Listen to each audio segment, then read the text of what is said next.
Le Seigneur soit avec vous. Évangile de Jésus-Christ selon saint Luc.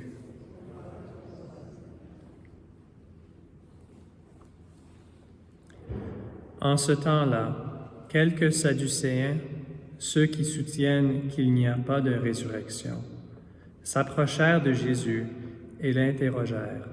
« Maître, Moïse nous a prescrit, si un homme a un frère qui meurt en laissant une épouse mais pas d'enfant, il doit épouser la veuve pour susciter une descendance à son frère.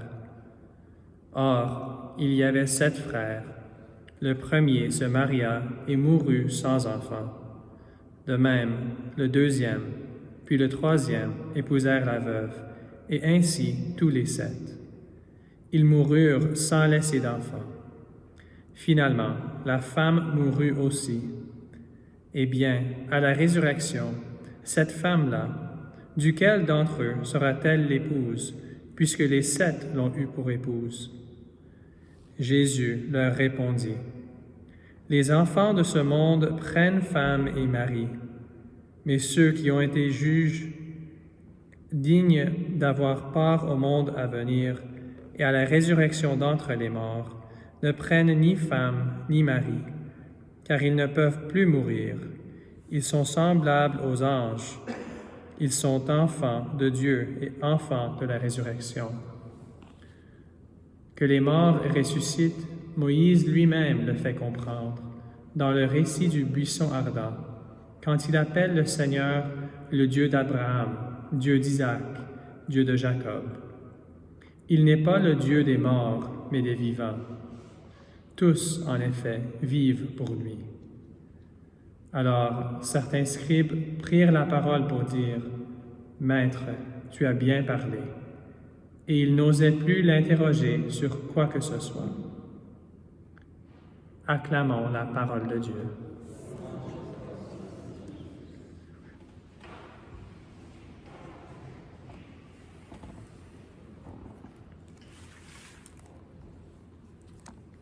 Mes frères et sœurs, le Seigneur aujourd'hui nous montre un principe, une démarche, une attitude pour répondre aux accusations contre notre foi.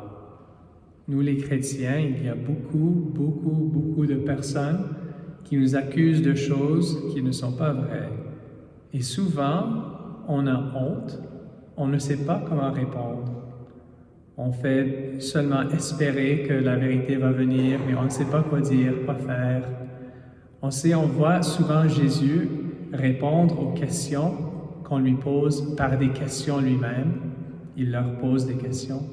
Aujourd'hui, le principe est très beau.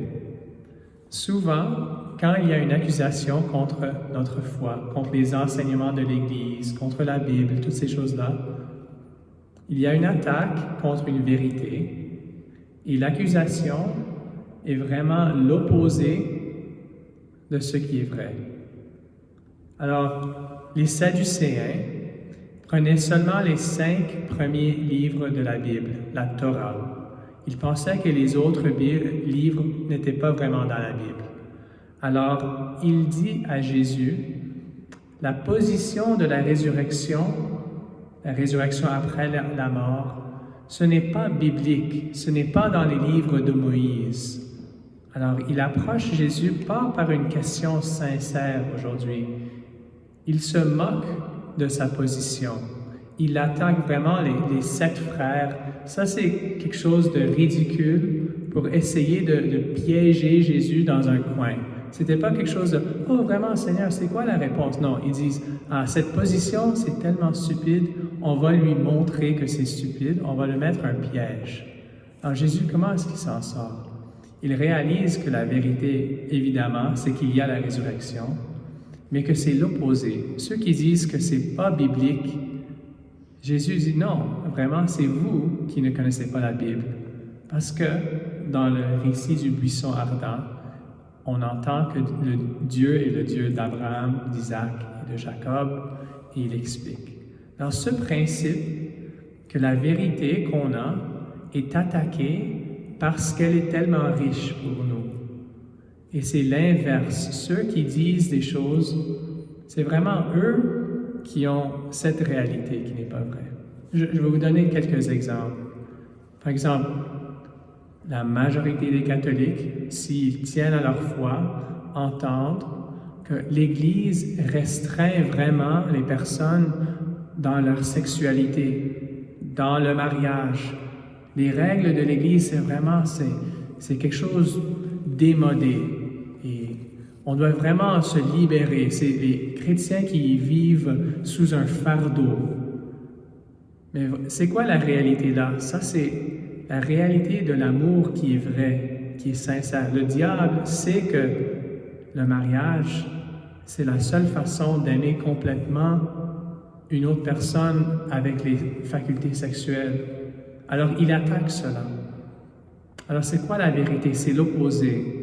Ceux qui vivent n'importe quoi, qui veulent faire n'importe quoi, c'est eux qui sont accablés, qui ont des familles brisées, qui ont des cœurs brisés, qui tombent dans des drogues, qui tombent dans tous ces problèmes-là. Alors, de façon gentille, si quelqu'un nous accuse, on peut montrer l'opposé. Non, vraiment, le mariage, la famille, c'est ça, la stabilité de notre société.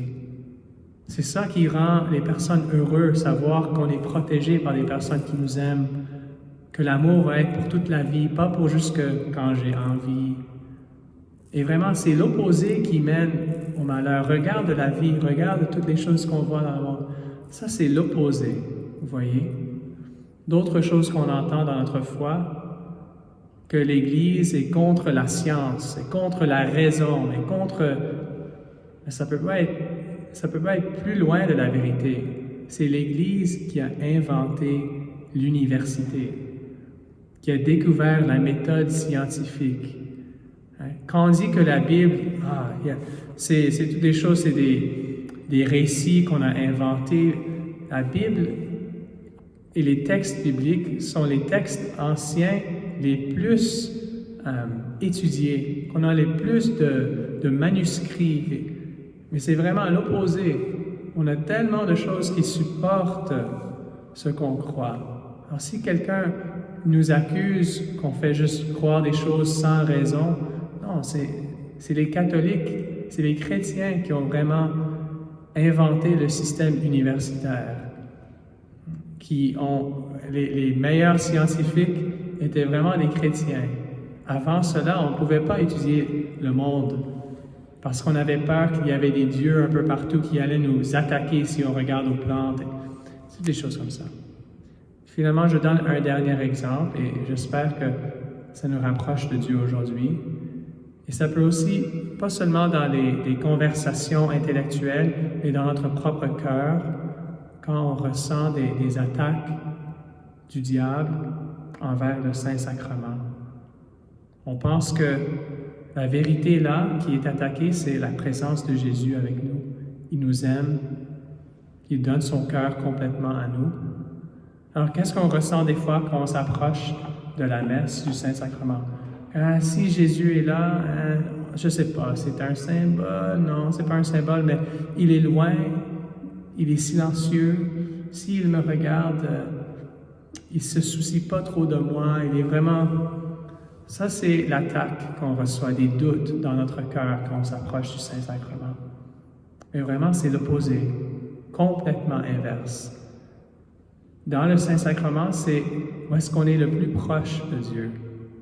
Quand on sent qu'il est silencieux, qu'il ne nous parle pas, c'est vraiment là qu'il nous parle le plus. Ceux qui connaissent le secret du Saint-Sacrement ressentent le plus d'inspiration. On entend la parole, la voix de Dieu quand on est près de lui. Vous voyez, c'est l'opposé. Alors, tous les doutes, toutes les accusations, toutes les questions, voyez que la vérité de notre foi va nous aider à renverser et trouver le cœur de Jésus, la bonté, la beauté et la vérité. Alors aujourd'hui, si vous avez des doutes, si vous vous sentez éloigné de Dieu, si vous avez des troubles, si vous avez des maladies, des problèmes dans la famille, tout ce que vous portez dans votre cœur, vous pensez que vraiment le Seigneur doit être loin de moi. Je me sens qu'il est loin de moi aujourd'hui. C'est vraiment l'opposé. Il est le plus proche de toi. Et on va s'approcher très bientôt de lui dans le Saint-Sacrement. Demandez-lui pour cette grâce dont vous avez besoin, de ressentir son amour pour vous, de disperser les brumes dans votre cœur, les mensonges, les pièges du diable, pour qu'on puisse voir sa bonté et son amour.